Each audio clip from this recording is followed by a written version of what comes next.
नमस्कार। आप सभी का स्वागत है यू एकेडमी में। हम लोग आज का जो हमारा टॉपिक रहेगा जिसे हमें कवर अप करना है वो है governor general and viceroy of India. तो ये जो है इसके बारे में हम लोग सब चर्चा करें उसके पहले मैं कुछ पॉइंट्स बताना चाहता हूँ कि ये जो हमारा गवर्नर था, सबसे पहले क्या हुआ था कि जब ईस्ट इंडिया कंपनी भारत में आई, उसने क्या किया कि सबसे पहले बंगाल, मद्रास, उड़ीसा, बिहार, इन सारे राज्यों में जो है उसने अपना स्थायित्व किया। उसके बाद क्या किया कि चूँकि ये सारी की सारी बड़ी बड़ी रियासतें थीं, तो उन सभी एरियाज़ को प्रॉपरली कवर अप करने के लिए गवर्नर का कॉन्सेप्ट आया था। तो आइए हम लोग देखते हैं। तो सबसे पहला जो हमारा गवर्नर बना था वो बना था बंगाल में, और वो था लॉर्ड क्लाइव। और जो हमारा बंगाल का सबसे लास्ट गवर्नर था, जो कि बाद में गवर्नर जनरल बना था, वो था लॉर्ड वॉरेन हेस्टिंग्स। ठीक है। सन 1733 में रेगुलेटिंग एक्ट आया। ये काफ़ी ज़्यादा क्वेश्चन आता रहता है पेपर में कि रेगुलेटिंग एक्ट किस सन में आया और इसका मुख्य विशेषताएं क्या थी। तो वो आप देख लीजिए कि सन 1773 में आया रेगुलेटिंग एक्ट, और इसके तहत क्या किया गया कि बंगाल का जो था गवर्नर था उसको बना दिया गया गवर्नर जनरल। ठीक है। तो इस तरह से क्या हुआ कि बंगाल का जो पहला गवर्नर जनरल हुआ वो हो गया लॉर्ड वॉरेन हेस्टिंग्स, और यही था बंगाल का अंतिम गवर्नर। ठीक है। और बंगाल का जो अंतिम गवर्नर जनरल था वो था lord William Bentinck. Lord William Bentinck को क्या किया गया कि सन 1833 में एक एक्ट आया था। उसके अंतर्गत क्या किया गया कि जो हमारा गवर्नर जनरल था उसको भारत का गवर्नर जनरल कहा जाने लगा।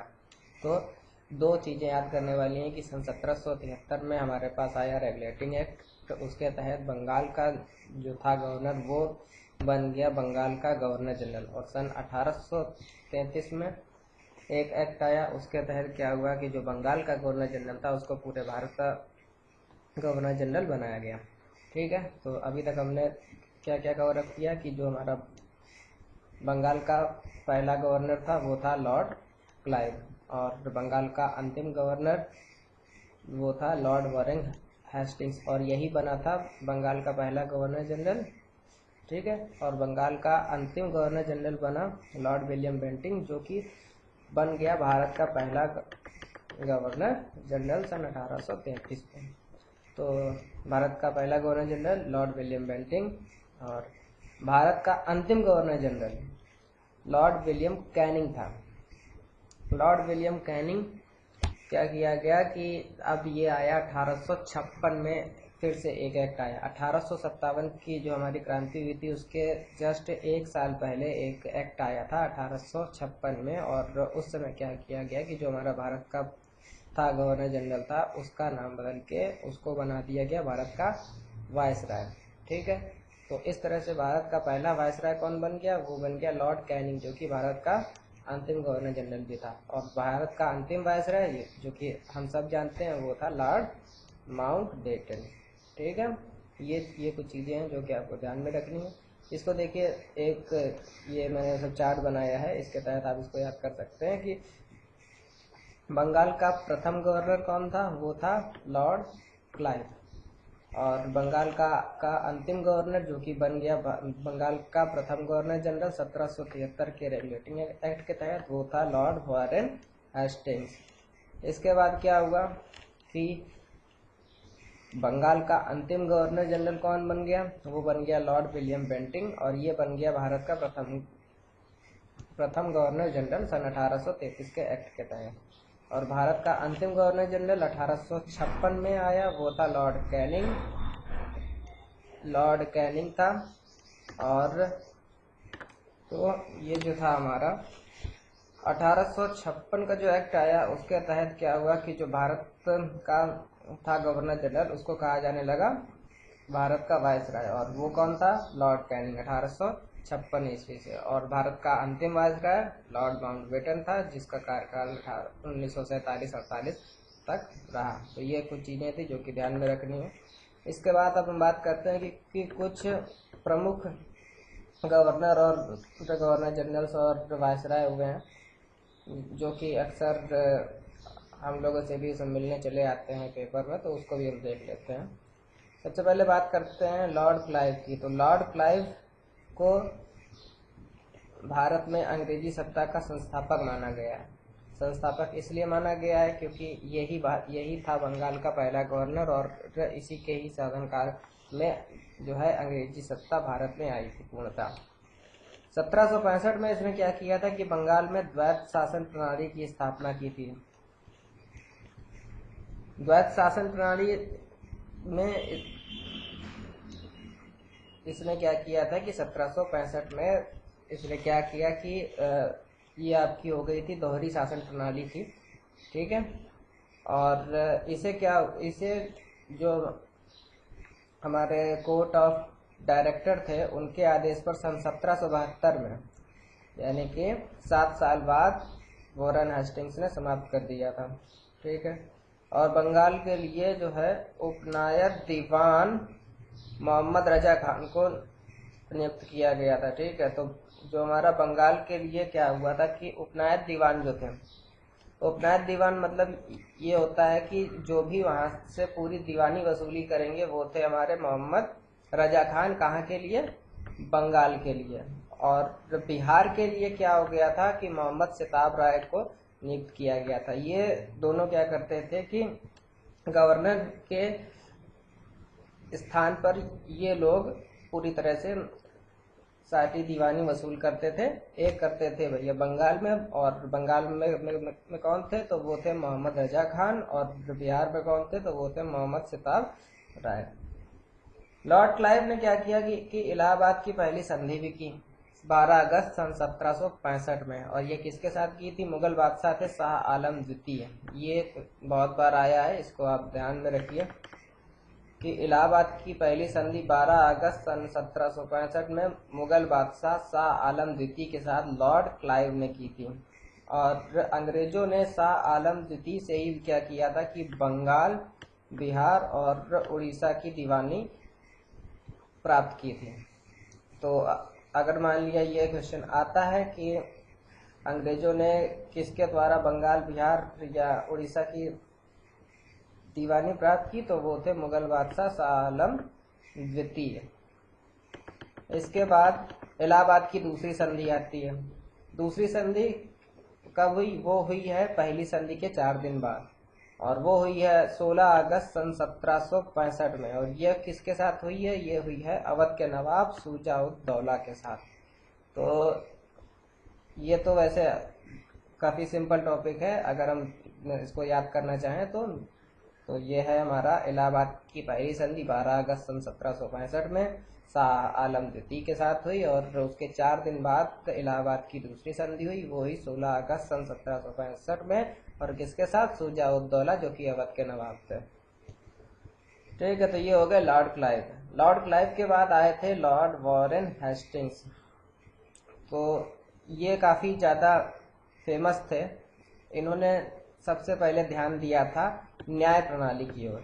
तो ये पहले अंग्रेज थे जिसने न्याय की ओर ध्यान दिया था। और इसने क्या किया था कि जो हमारे मुगलों के समय की जो मुगल न्याय प्रणाली थी उसको इसने अपनाया था, ठीक है। और वॉरेन हेस्टिंग्स ने क्या किया था कि प्रत्येक जिले में दीवानी और फौजदारी अदालत की स्थापना की थी। ये जो है क्वेश्चन बहुत बार आया है कि किस गवर्नर जनरल के समय में दीवानी और फौजदारी अदालतों की स्थापना हुई, तो वो थे लॉर्ड वॉरेन हेस्टिंग्स। इसके बाद क्या किया कि वॉरेन हेस्टिंग्स के ही शासनकाल में 1773 ईस्वी में रेगुलेटिंग एक्ट आया था। और ये जब आया था रेगुलेटिंग एक्ट, तो सबसे बड़ी कुछ चीज़ें हुई थी। तो पहला पॉइंट यही था कि जो बंगाल का गवर्नर था वो बन गया था बंगाल का गवर्नर जनरल। उसके बाद इसी 1773 के रेगुलेटिंग एक्ट में क्या हुआ कि 1774 ईस्वी में क्या हुआ कि कलकत्ता उच्च न्यायालय की स्थापना की गई। तो ये हमारा सबसे पुराना हाई कोर्ट है कलकत्ता का, जिसकी स्थापना हुई थी सन 1773 में। और किसके टाइम में हुई थी? वो हुई थी वॉरेन हेस्टिंग्स के टाइम में। इसके बाद वॉरेन हेस्टिंग्स के ही शासनकाल में क्या हुआ था कि 1781 में कलकत्ता में एक मदरसा स्थापित किया गया था। ठीक है, ये कुछ की पॉइंट्स हैं जो कि कभी कभी आ जाते हैं कि कलकत्ता में जो है सबसे पहले हाई कोर्ट कब बना, या फिर कलकत्ता में मदरसा कब बना, या फिर किसके शासनकाल में बना। तो ये वाले पॉइंट्स आप ध्यान में रखिएगा। इसके साथ वॉरेन हेस्टिंग्स के शासनकाल में जोनाथन डंकन, ये काफ़ी फेमस नाम है। अगर आप बनारस गए हो कभी और आपने वहाँ का संस्कृत विश्वविद्यालय देखा हो तो आप वहाँ पर इनके बारे में अच्छा खासा जान सकते हैं। तो वॉरेन हेस्टिंग्स के शासनकाल में जोनाथन डंकन ने क्या किया कि बनारस में संस्कृत विद्यालय की स्थापना की। और वॉरेन हेस्टिंग्स के शासनकाल में ही सर विलियम जोन्स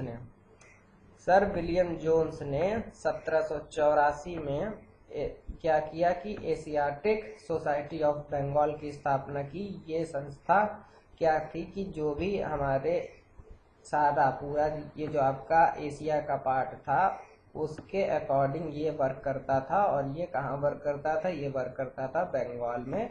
और इसकी स्थापना किसने की थी? वो की थी सर विलियम जोन्स ने सन 1784 में। किसके शासनकाल में? वॉरेन हेस्टिंग्स के शासनकाल में। इसके बाद वॉरेन हेस्टिंग्स के शासनकाल में ही गीता का अंग्रेजी अनुवाद भी किया गया। और किसने किया? वो किया विल्किंसन ने।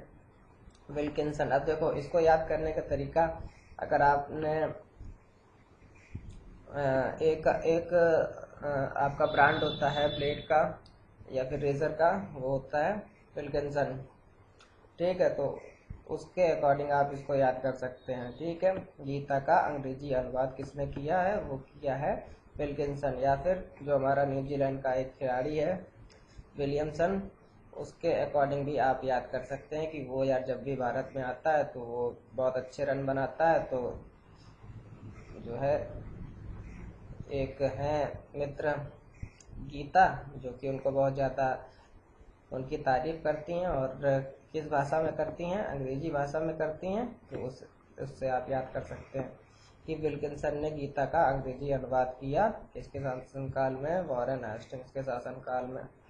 अब 1784 में देखो और भी कुछ हुआ है। तो पहला तो हो गया कि सर विलियम जोन्स ने एशियाटिक सोसाइटी ऑफ बंगाल की स्थापना की। उसके बाद 1784 में ही पिट्स इंडिया एक्ट जो आया था भारत में, उसका विरोध हुआ। और उसका विरोध किसने किया? तो उसका विरोध इसी ने किया, वॉरेन हेस्टिंग्स ने। और ये एक हमारा पहला अंग्रेज गवर्नर जनरल बोल सकते हैं जो कि भारत के हित में काम कर रहा था। और वो इस पिट्स इंडिया एक्ट के विरोध में था, इसलिए वो अपने पद से इस्तीफा देकर इंग्लैंड वापस चला गया। जहां पर एक साहब थे, बर्क थे। बर्क ने क्या किया कि जो है उसके ऊपर महाअभियोग लगाया। तो महाअभियोग लगाया और सन 1785 से लेकर सन 1795 10 साल तक उसके ऊपर ये महाअभियोग का मुकदमा चलता रहा। उसके बाद एक और चीज कि वॉरेन हेस्टिंग्स ने नंद कुमार नामक एक था, ब्राह्मण था, उसको उसने क्या किया था कि जालसाजी के आरोप में फांसी दे दी थी। तो इसको थोड़ा सा आप याद कर सकते हैं, कभी कभी क्वेश्चन आ जाता है। तो नंद कुमार नामक ब्राह्मण था जिसको वॉरेन हेस्टिंग्स ने जालसाजी के आरोप में फांसी दी थी। इसके बाद आए लॉर्ड कॉर्नवालिस। इन्होंने भी काफ़ी अच्छा काम किया। तो लॉर्ड कॉर्नवालिस ने 1793 ईस्वी में क्या किया कि कॉर्नवालिस कोर्ट की स्थापना की। ये भी जो है थोड़ा बहुत न्याय प्रणाली पर ही इन्होंने अच्छा खासा फोकस किया था, तो इनको भी आप याद कर सकते हैं कि सन 1793 में कॉर्नवालिस कोर्ट की स्थापना की। और और जो ये जो कोर्ट था वो क्या था, शक्ति पृथक्करण, यानी कि पावर डिस्ट्रीब्यूशन आप बोल सकते हैं कि उसका था, उस पर ये जो था आधारित था। इसमें इसने क्या कर दिया कि इसने 4 मूविंग कोर्ट की स्थापना की, 4 भ्रमणशील अदालतों की स्थापना की। और वो क्या क्या थी कि 3 उसने बनाई बंगाल में, क्योंकि बंगाल का जो था एरिया वो काफ़ी बड़ा था, वहाँ पर शासन प्रणाली और न्याय प्रणाली व्यवस्था सुधारने के लिए उसने क्या किया कि 3 भ्रमणशील अदालत उसने बंगाल में बनाई और 1 उसने बनाई बिहार में। इसके बाद उसने क्या किया कि बंगाल के जितने भी थे जिले, उन सभी जिलों में उसने थाने की स्थापना की और वहाँ का इंचार्ज बना दिया गया दरोगा, जो आज भी भैया दरोगा है। 1793 में क्या हुआ कि स्थायी बंदोबस्ती प्रथा का आरंभ हुआ। ये क्वेश्चन बहुत बार आया है कि स्थायी बंदोबस्ती प्रथा किसने शुरू की, तो वो की थी लॉर्ड कॉर्नवालिस ने। और कब शुरू की थी, सन 1793 में। ठीक है। और जमीन का मालिक जमींदार को बनाया। ये जो हमारी जमींदारी प्रथा चलती रही थी 1971 तक, तो वो जो था इसी का एक कॉन्सेप्ट था कि उसने जो है जमीन का मालिक जमींदार को बना दिया था। और एक और चीज, जो लॉर्ड कॉर्नवालिस थे उसको भारतीय नागरिक सेवा का जनक माना जाता है। इसको भी आप याद कर लीजिए, भारतीय नागरिक सेवा का जनक लॉर्ड कॉर्नवालिस। इसके बाद आया लॉर्ड वेलेस्ली। तो लॉर्ड वेलेस्ली ने क्या किया है कि जो हमारी सहायक संधि का कॉन्सेप्ट था, वैसे तो अगर हम देखें तो सहायक संधि को आरंभ किया था लॉर्ड डुप्ले ने। सहायक संधि को किसने आरंभ किया, वो किया लॉर्ड डुप्ले ने। लेकिन इसको फेमस किसने किया, तो फेमस किया है लॉर्ड वेलेस्ली ने। ठीक है। तो सहायक संधि जो है, सहायक संधि को आरंभ किया लॉर्ड डुप्ले ने, लेकिन लोकप्रिय बनाया लॉर्ड वेलेस्ली ने। 1798 में सहायक संधि करने वाला प्रथम राज्य कौन बना, तो वो बना भैया हैदराबाद, जिसको हम उस टाइम बोलते थे दक्कन, बोलते थे डेक्कन। IPL में एक टीम भी थी डेक्कन चार्जर्स, है ना, तो आप उससे याद कर सकते हैं। 1799 में क्या हुआ कि मैसूर और तंजौर भी आ गए। 1799 में ये जो आए मैसूर और तंजौर, ये क्या हुआ था कि जब टीपू सुल्तान मारे गए थे, जब युद्ध लड़ रहा था और जब टीपू सुल्तान मारा गया था, तब ये 1799 में ये दोनों जो है इसमें आ गए थे, विलय हो गए थे। और उसके बाद 1801 में अवध आ गया और 1802 में पेशवा आ गए और 1803 में सिंधिया, और देन उसके बाद 1804 में नागपुर के भोसले ने सहायक संधि की। तो इसको याद कर लीजिए कि 99 में आया मैसूर, 1 में आया अवध, 2 में पेशवा, 3 सिंधिया, 4 नागपुर। तो अवध से पेशवा आए सिंध में 4 नाग लेके, 1 2 3 4, इसे याद कर लो कि अवध से पेशवा सिंधिया से मिलने 4 नाग लेके आए। तो लॉर्ड वेलेस्ली ने नागरिक सेवा में भर्ती किए गए नवयुवकों को प्रशिक्षण देने के लिए कलकत्ता में फोर्ट विलियम कॉलेज की स्थापना की। फोर्ट विलियम कॉलेज की स्थापना किसने की, वो की लॉर्ड वेलेस्ली ने। और क्योंकि जो भी नागरिक सेवा में लोग भर्ती हुए थे उनकी ट्रेनिंग के लिए। इसके बाद लॉर्ड हेस्टिंग्स फिर से आए। तो लॉर्ड हेस्टिंग्स के शासनकाल में क्या हुआ कि 1814 में नेपाल युद्ध हो गया भैया, नेपाली भी विद्रोह कर गए। और जब नेपाली विद्रोह कर गए, कोई बात नहीं, 2 साल तक बेचारे सब लड़े बड़े। उसके बाद इन्होंने भैया संधि करी और उस संधि का नाम था सुगोली संधि। तो इस संधि का नाम खाली याद रख लो और उसका सन याद रख लो, बाकी ज़्यादा कभी नहीं आता। और लॉर्ड हेस्टिंग्स के शासनकाल में पिंडारियों की शक्ति का दमन हुआ है। सलमान खान की पिक्चर आई थी वीर, उसमें भी भैया था ना कि पिंडारी अपने वादों से नहीं हटता, पिंडारी चलता था। तो वही जो पिंडारी थे, ये जो है बेसिकली खानाबदोशी थे, लेकिन ये थोड़े बहुत क्रांतिकारी टाइप के भी थे। तो इनका जो हुआ पूर्णतः दमन हुआ किसके टाइम में हुआ? लॉर्ड हेस्टिंग्स के टाइम में। उनके प्रमुख नेता कौन थे? तो वो थे वसीम मोहम्मद, करीम खान और चितू। ये नाम आप याद रख लीजिए। तो उसके बाद लॉर्ड विलियम बेंटिंग। तो लॉर्ड विलियम बेंटिंग भैया 1835 में इन्होंने क्या किया कि कलकत्ता में एक मेडिकल कॉलेज बनवा दिया। चलो अच्छा भैया, मेडिकल कॉलेज बनवाया, अच्छा काम किया। कब बनवाया? 1835 में। और 1830 में इन्होंने क्या किया था कि इनके शासनकाल में जो पहले हमारी ठगी प्रथा चलती थी कि भैया ठग लो फिर चलते रहने दो, तो उसको किसने हट दिया था, किया था दूर? वो किया था कर्नल स्लीमैन ने। तो 1830 में कर्नल स्लीमैन ने ठगी प्रथा की समाप्ति की थी। किसके शासनकाल में? लॉर्ड विलियम बेंटिंग के। उसके बाद लॉर्ड विलियम बेंटिंग के शासनकाल में ही मैकाले की सिफारिश पर अंग्रेजी को शिक्षा का माध्यम बनाया गया। ये बहुत इंपॉर्टेंट क्वेश्चन है कि भारत में अंग्रेजी भाषा का प्रचलन किसके शासनकाल में हुआ? तो वो थे लॉर्ड विलियम बेंटिंग। और किसकी सिफारिश पे हुआ? तो वो थे मैकाले। 1835 में इसको शिक्षा का माध्यम बना लिया गया। तो 1835 में मैकाले की सिफारिश पर लॉर्ड विलियम बेंटिंग के शासनकाल में अंग्रेजी को शिक्षा का माध्यम बनाया गया। Most important question. उसके बाद भैया आते हैं लॉर्ड डलहौजी। सबसे खतरनाक लेकिन सबसे ज़्यादा डेवलपमेंट भी इन्होंने करवाया। खतरनाक किस लिए? क्योंकि ये भैया सबका राज्य जो है हड़प कर लेते थे और इनकी अब अपनी खुद की नीतियाँ थीं। तो इनकी खुद की नीतियाँ क्या थी? इनकी भैया नीतियाँ ये थी कि अगर मान लिया किसी भी राज्य के जो भैया राजा हैं, अगर उनका खुद का कोई पुत्र नहीं है या फिर कोई उनका वंशज नहीं है, तो वो जो है किसी दूसरे को जो है अपना दत्तक पुत्र बनाकर आगे शासन नहीं चला सकते। फिर जो है वो पूरा राज्य आना होगा अंग्रेजी शासन के अंडर में। तो ये जो इनकी नीति थी इसका बहुत ज़्यादा विरोध भी हुआ है और फिर बहुत सारे युद्ध भी हुए हैं, तो वो आप देख लीजिए। तो लॉर्ड डलहौजी के शासनकाल में क्या हुआ कि 1843 में जो है सतारा महाराष्ट्र, ठीक है, 1853 में झांसी और 1854 में नागपुर जैसे राज्यों को अंग्रेजी राज्य में मिलाया गया। तो ये थोड़ा याद कर लीजिए कि 1848 में सतारा, 1853 में झांसी और 1854 में नागपुर अंग्रेजी राज्य में मिलाया गया। किसके द्वारा?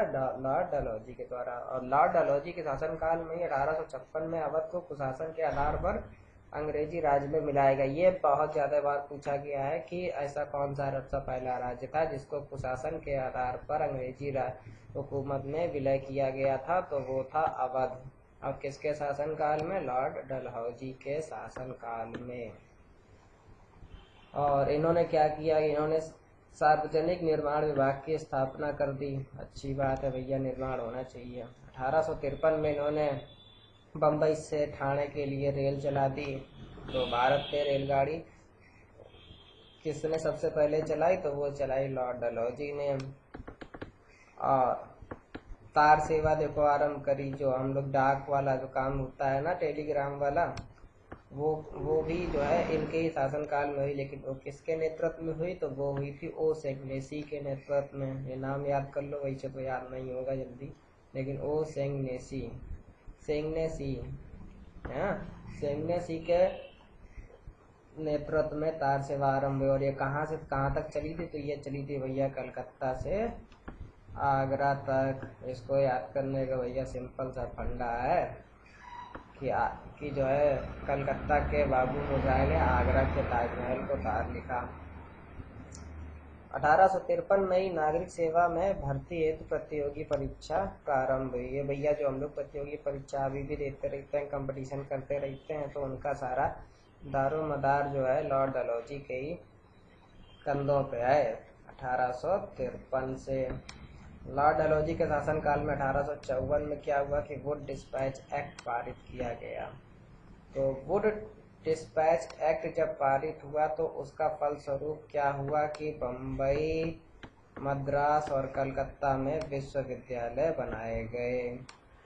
ये वाला एक्ट अगर देखा जाए तो अच्छा एक्ट था, क्योंकि इससे हर ये जो हमारे 3 मेन थी भैया रियासतें थी, वहाँ पर विश्वविद्यालयों की स्थापना हुई 3 साल के बाद। 54 में पारित हुआ, 57 में विश्वविद्यालय बना।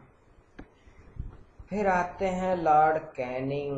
लॉर्ड कैनिंग 1856 विधवा पुनर्विवाह। ईश्वर चंद्र विद्यासागर के प्रयासों के अंतर्गत 1856 में विधवा पुनर्विवाह का मर्दन किया गया, उसको खत्म किया गया। तो विधवा पुनर्विवाह किसके प्रयासों के द्वारा खत्म किया गया? ईश्वर चंद्र विद्यासागर। बहुत बार रिपीट हुआ है ये। और इन्होंने कौन सी पत्रिका लिखी थी? तो पत्रिका लिखी थी सोम प्रकाश। ठीक है। अब ये जो लॉर्ड कैनिंग थे ये आ गए, तो इन्होंने क्या किया कि ये भैया डलहौजी की नीतियों से सहमत नहीं थे, तो इन्होंने इन्हें सीधे सीधे उठा के उसकी राज्य हड़प नीति को भंग कर दिया, बेकार कर दिया। कह दिया बेटा तुम डस्टबिन में जाओ। ठीक। और इन्होंने क्या किया कि कलकत्ता, बम्बई और मद्रास में एक एक उच्च न्यायालय की भी स्थापना कर दी, और बना दिया। कलकत्ता में देखो पहले तो एक हाईकोर्ट था ही था, उसने और बना दिया, और उसके साथ साथ बम्बई और मद्रास में भी बना दिया। उसके बाद आते हैं लॉर्ड लिटन। लिटन है ये चाय वाले, जो क्या नाम उसका, लिप्टन नहीं है, लिटन है। ठीक है। तो लॉर्ड ये जो थे हमारे, इनके शासनकाल में क्या हुआ कि ब्रिटेन की महारानी विक्टोरिया को 1876 में भारत के साम्राज्ञी घोषित किया गया। 1876 में भारत की साम्राज्ञी कौन बनी? ब्रिटेन की महारानी। और किसके कार्यकाल में? तो लॉर्ड लिटन के कार्यकाल में। ठीक है। और उसे कैसरे हिंद की उपाधि दी गई। कैसरे हिंद की उपाधि भी कब मिली? 1876 में। इस बात की अब ये जो सारा काम हुआ अभी 1876 का, इतना सारा, ये सारा जो इसकी घोषणा होनी थी, तो उसने क्या किया कि उसने कहा कि हम नए साल पे घोषणा करेंगे। तो उसने भैया 1 जनवरी 1877 में दिल्ली में एक दरबार बुलाया। दिल्ली में दरबार बुलाया और उसका नाम भी रख दिया दिल्ली दरबार। ठीक है। तो लॉर्ड लिटन के शासनकाल में 1878 में वर्नाकुलर प्रेस एक्ट आया। ये भैया बहुत ज़्यादा खतरनाक एक्ट था। क्यों खतरनाक एक्ट था? जो लोग मीडिया से भैया जुड़े थे उनकी इसने बोलती बंद कर दी कि बिना हमारी स्वीकृति के तुम कुछ भी नहीं छाप सकते हो। तो इसको क्या बोला गया? मुंह बंद करने वाला कानून। और ये कब आया? 1878 में। अब देखो इसका बारे में थोड़ा सा जान लेते हैं कि जो हमारा वर्नाकुलर प्रेस एक्ट था, इसके तहत भारतीय समाचार पत्र प्रतिबंधित कर दिए गए। मतलब कि हिंदुस्तान के समाचार पत्र प्रकाशित नहीं होंगे। और लॉर्ड लिटन के शासनकाल में नागरिक सेवा में भर्ती हेतु उम्र सीमा 21 वर्ष से घटाकर 19 वर्ष कर दी गई। 18 वर्ष तो इस समय वोट देने की आयु है। तो 21 से 19 कब करी गई? लॉर्ड लिटन के शासनकाल में नागरिक सेवा में। हालांकि ये बाद में फिर से हो गई थी 21 वर्ष। इनके बाद आए भैया लॉर्ड रिपन। पहले आए लिटन, फिर आए रिपन। ठीक है। तो ये जो रिपन आए तो इसने क्या किया कि स्थानीय स्वशासन किया। स्थानीय स्वशासन मतलब जो व्यक्ति जहाँ का है वो वहीं पे शासन करे। ठीक है। तो स्थानीय स्वशासन प्रणाली के लिए यह प्रसिद्ध हुआ। और लॉर्ड रिपन के शासनकाल में जो वर्नाकुलर प्रेस एक्ट, वो भी लॉर्ड लिटन पर ये लगा के गए थे, उसने बंद कर दिया। उसने कहा नहीं भैया हम तुमको स्वतंत्रता दे रहे हैं, तुम फिर से छापो, हमारे खिलाफ छापो चाहे किसी के खिलाफ छापो। इसके बाद लॉर्ड रिपन के शासनकाल में ही नागरिक सेवा की भर्ती फिर से 21 वर्ष कर दी गई। तो मतलब पहले थी 21 वर्ष ही, फिर हुई 21 से 19 वर्ष इसके शासनकाल में, तो वो थे लॉर्ड लिटन। और फिर से हो गई 21 साल, तो वो कब हुई? Lord Ripon. तो ये हुई है, पुनः हुई है ना। तो पुनः के लिए देखो अगर हम याद करना चाहें तो वो होता है री, तो री से ही आप याद कर लो कि लॉर्ड रिपन के शासनकाल में 21 वर्ष हो गई नागरिक सेवा। उसके बाद भारत में प्रथम जनगणना की शुरुआत, ये क्वेश्चन बहुत बार आया है कि 1872 में लॉर्ड मेयो के समय में आरंभ हुई थी, किंतु नियमित जनगणना 1881 में लॉर्ड रिपन के टाइम में हुई। क्वेश्चन बहुत बार आया है। जो भारत की नियमित जनगणना होती है वो शुरू हुई थी 1881 में, लेकिन जो एक नॉर्मल इसका अगर हम आरंभ माने जो कि नियमित नहीं थी लेकिन हुई थी तो वो थी 1872 लॉर्ड मेयो। लॉर्ड मेयो के लिए एक चीज और आप ध्यान रखो कि लॉर्ड मेयो ही सिर्फ एकमात्र ऐसा अंग्रेज गवर्नर जनरल था जिसको जो है भारत में उसकी हत्या की गई थी, और वो की गई थी अंडमान निकोबार में। ठीक है, एक वहाँ का कोई कैदी था तो उसने इसकी हत्या कर दी थी। इसके बाद आते हैं भैया लॉर्ड कर्जन। लॉर्ड कर्जन बहुत ज़्यादा फेमस हैं। फेमस क्यों है? जैसा इनका नाम है कर्जन, तो कर्जन तो हम भैया इसको करजन ना करके कटजन याद कर समझते हैं। तो कटजन मतलब कि काटा, तो काटा क्या? तो काटा उन्होंने भैया बंगाल, और बंगाल उन्होंने कैसे काटा? तो बंगाल उन्होंने ऐसे काटा कि 19 जुलाई सन 1905 में उन्होंने बंगाल विभाजन की घोषणा कर दी, और 16 अक्टूबर 1905 को इसको लागू भी कर दिया, बंग भंग। ठीक है, तो भारतीयों के अनुसार अब ये जो बंगाल विभाजन हुआ तो भारतीयों के अपने अपने मत थे, तो भारतीयों के अपने अपने मत थे तो उन्होंने क्या बोला ये समझो। तो ये जो हमारा बंगाल विभाजन है वो सांप्रदायिकता को ध्यान में रखकर किया गया है। ये मत था भारतीयों का कि भैया जो भी आपने बंगाल विभाजन किया है वो सिर्फ और सिर्फ जाति धर्म को देखकर आपने किया है। लेकिन लॉर्ड कर्जन ने इसके लिए अपने क्या विचार दिए? तो लॉर्ड कर्जन ने बोला कि मुझे प्रशासनिक सुविधा को ध्यान में रखना था, इसलिए मैंने इसका विभाजन किया। तो लॉर्ड कर्जन ने क्या बोला कि बंगाल विभाजन प्रशासनिक सुविधा को ध्यान में रखकर किया गया है। उसका रीजन ये था कि उस समय बंगाल जो थी वो सबसे बड़ी रियासत थी और वहाँ पर शासन करना इतना आसान नहीं होता था, तो इसलिए उसने उसको 2 पार्ट में डिवाइड करने का सोचा और उसने डिवाइड किया। जब बंगाल विभाजन हुआ तो इसके विरोध भी हुआ। जब विरोध हुआ तो क्या हुआ कि भैया स्वदेशी आंदोलन शुरू हुआ। स्वदेशी आंदोलन कब शुरू हुआ? 1905 में। और ये किसने शुरू किया? उन्होंने, चलो शुरुआत ही देख लेते हैं। तो वो किया सुरेंद्र नाथ बनर्जी ने। इसके बाद बंगाल विभाजन के विरोध में रविंद्रनाथ टैगोर ने क्या किया कि उन्होंने पूरे भारतवर्ष से ये मांग की कि 16 अक्टूबर को, मतलब जिस दिन हुआ बंगाल विभाजन, आप एक दूसरे को के हाथ पर राखी बांधिए और देश की एकता को प्रदर्शित कीजिए। तो भैया भारतीयों ने उनकी बात को माना और बंगाल विभाजन के विरोध में एक दूसरे को के जो है हाथ पर राखी बांधी और सार्वजनिक रक्षाबंधन मनाया। ठीक, इसके बाद आते हैं lord Hardinge second. Lord Hardinge second के टाइम में ज़्यादा विशेष तो नहीं था, हाँ, लेकिन एक चीज़ था कि इनके समय में ही सबसे जो हमारे ब्रिटेन के सम्राट थे जॉर्ज पंचम, और उनकी बीवी थी रानी मेरी, मतलब मेरी नहीं उन्हीं की थी लेकिन उनका नाम मेरी था, वो सबसे पहली बार भारत आए थे। और कब आए थे? 12 दिसंबर 1911। और कहाँ आए थे? वो दिल्ली में आए थे। जब दिल्ली में आए थे तो उनके लिए एक दरबार बनाया गया, तो जिसे दिल्ली दरबार कहा गया। ठीक है, तो लॉर्ड हार्डिंग द्वितीय के शासनकाल में ब्रिटेन के सम्राट जॉर्ज पंचम और उनकी रानी मेरी 12 दिसंबर 1911 को भारत आए थे, और उनके स्वागत के लिए दिल्ली में एक दरबार बनाया गया जिसका नाम डाला गया दिल्ली दरबार। और दिल्ली दरबार में ही क्या हुआ? एक सबसे बड़ी घोषणा हुई। वो घोषणा ये हुई कि बंगाल विभाजन को कैंसिल कर दिया गया। भैया चलो अच्छी बात है, इसको कैंसिल कर दिया गया। और 1911 तक क्या हुआ था कि भारत की राजधानी थी कलकत्ता। तो जो यहाँ पर एक और घोषणा हुई कि अब भारत की राजधानी बनाई जाएगी नई दिल्ली। नई दिल्ली क्या मतलब, तो उस समय तो थी दिल्ली, अब हो गई है